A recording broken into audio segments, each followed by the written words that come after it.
Aqui é a profecia do profeta Isaías. O título é O Príncipe da Paz. Aqui na minha Bíblia, vou estar lendo aqui na Escritura, e aí na tela vai estar outra tradução. Mas a terra que foi angustiada não será entenebrecida. Envelheceu nos primeiros tempos a terra de Zebulon e a terra de Neftali, mas nos últimos tempos a enobreceu junto ao caminho do mar, além de Jordão, na Galiléia dos gentios.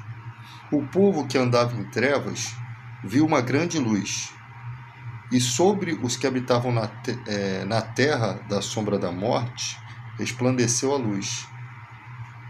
Tu multiplicaste a nação, a alegria lhe aumentaste, todos se alegrarão perante ti como se alegram na ceifa, e como exultam quando se repartem os despojos, porque tu quebraste o jugo da sua carga, o bordão do seu ombro e a vara do seu opressor, como nos dias dos midianitas, porque todo o calçado que levava o guerreiro no tumulto da batalha e todo o manto sujo de sangue serão queimados, servindo de combustível ao fogo.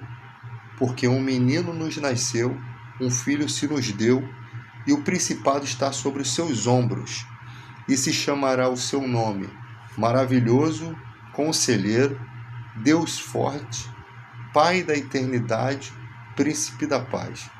Do aumento deste principado e da paz não haverá fim, sobre o trono de Davi e no seu reino, para o firmar e o fortificar com juízo e com justiça, desde agora e para sempre. O zelo do Senhor dos Exércitos fará isso. Aqui diz que, no versículo 4, porque tu quebraste o jugo da sua carga e o bordão do seu ombro e a vara do seu opressor, como nos dias dos midianitas. Né? Os midianitas, a palavra midianita significa contenda, vem de Midian, que era um filho de Abraão com a Quetura,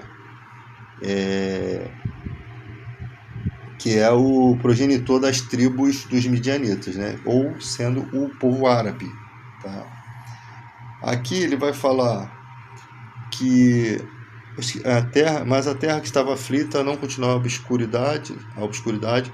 Deus nos primeiros tempos tornou desprezível a terra de Zebulon e a terra de Naftali, mas nos últimos tornará glorioso o caminho do mar, além do Jordão, Galiléia dos gentios. Então ele está dando uma localização aqui, a terra de Naftali, né? Que significa fidelidade. Essa Naftali, ela foi fiel mesmo nos momentos conturbados de Israel, tá? Na verdade, Naftali significa luta, né? A palavra luta. É o quinto filho de Jacó, né? Ele foi um guerreiro valente. Essa cidade se localiza no norte de Israel, que é ao redor do mar, no mar da Galileia, né? Conforme a localização aí. E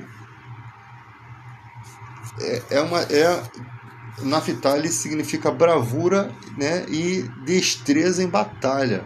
Já foi comprovado aí os seus atributos, né? E a terra de Zebulon significa exaltado, que é o 10º dos filhos de Jacó. Tá? Teve uma participação significativa na terra prometida. Tá? Inclusive aqui Jesus depois vai tratar sobre a questão de uma terra prometida também futuramente, né? Uma terra vinda do céu, né? Um novo mundo, né? Os medianitas, eles foram aqueles que tentaram vender o José como escravo. Tá? Então, quando você pega a narrativa do profeta, ele vai dando algumas orientações de que terra é essa e de que parte fica, né? Ali, ó, caminho do mar além do Jordão, Galiléia dos gentios. Ou seja, essa profecia está há muitos anos atrás, e ele está dando uma descrição futura, né, dessa mesma terra e como ela, sua localização, e que permaneceu daquela forma, né, localizada ali no caminho do mar além do Jordão, né, Galiléia dos gentios. Tá? E é narrado como Jesus vindo como sendo uma luz, né? Essa pessoa que é narrada nesse texto aqui, ele tem uns atributos totalmente incompatíveis com atributos de outras profecias, né? De outras pessoas. Ele é considerado o seu nome é maravilhoso, né? Conselheiro, Deus forte, Pai da eternidade e Príncipe da paz. Entendeu? Do aumento desse principado e da paz não haverá fim. Você vê que o evangelho de Cristo, ele é um evangelho da paz. Ele não é um evangelho de guerra.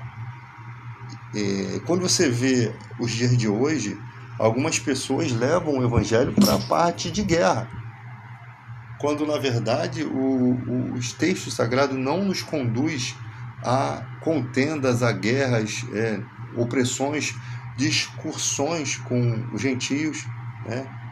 Jesus uma vez não foi aceito em uma certa cidade, os discípulos queriam que Jesus jogasse fogo nessa cidade, como os profetas, só que ele é totalmente diferente. Ele traz um reino de paz que não vai ver fim, essa paz.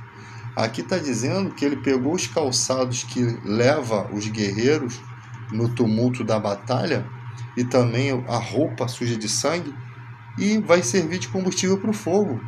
Vai queimar essas guerras. E no mundo atual, quando você vê guerras esporadicamente, existem outras profecias, tem até uma profecia que diz que transformaria o arado, né, as armas de guerra em utensílios de arado. Isso já é como se fosse uma promessa de que no futuro as coisas não seriam mais conquistadas por guerras, mas sim com questões comerciais. A paz vem por acordos comerciais, e os países têm esses acordos que às vezes se quebram, né? Mas no mundo global você vai ver sempre Satanás tentando de alguma forma quebrar esse ritmo de paz, né? É como se o evangelho fosse um evangelho da paz, que estivesse submetendo a essa paz, mas já alertando que vão vir épocas difíceis, né? Só que o evangelho de Cristo continua sendo o da paz. Você vê que nas religiões, judaísmo, islamismo, os caras entram em guerra por conta da destruição de um templo antigo, que eles consideram uma parede, ou um muro, ou um templo, como se fosse a coisa mais importante e sagrada. No cristianismo, se você destruir as igrejas todas, a gente não entra em guerra por isso. Se rasgarem, queimarem todas as Bíblias, a gente não entra em contenda física de guerra por conta disso. Porque o nosso evangelho é da paz. Nós sabemos que há perseguições, nós sabemos que o mundo vai perseguir a luz, mas o nosso evangelho não nos deixa retalhar conforme as demais religiões retalham, né? Eu sempre falo assim, que é muito fácil, as pessoas vêm e falam do cristianismo e tal, a gente nem processa, né? Se bem que algumas pessoas mereciam um processo, tá? Mas a gente nem processa. Porque a gente entende que aquela pessoa, ela está perseguindo porque ela não tem o conhecimento. Quando a gente está firme na fé, quando a gente entende do evangelho da paz, a gente entende que não devemos retalhar. A gente entende que não devemos retribuir conforme aquela perseguição, porque nós já estamos de sobreaviso que essas perseguições vêm. E o pior é que tem gente que vive no erro, tem pastores aí dentro da política, eles se encolarizam-se, como diz o provérbio, e dar-se por seguro, ou seja, eles fazem tudo de errado e a mente cauterizada deles acredita que Deus vai os livrar da punição. Pelo contrário, a Bíblia diz que nada há encoberto que não venha a ser revelado dos telhados. Esse povo vai passar vergonha.